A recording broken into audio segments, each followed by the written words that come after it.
ఒక సుదీర్ఘమైన అనుభవం ఉన్న నాయకులు కావాలి. 4 దశాబ్దాల అనుభవం,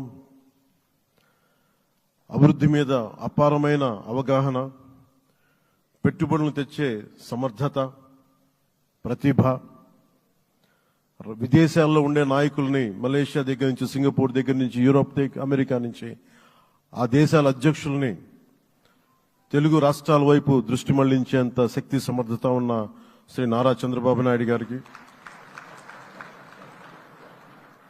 ఆయన నాయకత్వం చాలా అవసరం, ఆయన అనుభవం చాలా అవసరం. అలాంటి అపారమైన అనుభవం ఉన్న వ్యక్తిని, అనుభవం ఒకటే కాదు, ధైర్యశాలి. ఈ రోజుకి నాకు ఒకటే గుర్తుంటుంది. మన తాడేపల్లిగూడెం సభలో చెప్పాను, చాలా క్లేమోర్ మైన్స్ పేలిపోతే, జీప్ ఎగిరిపోయి కింద పడితే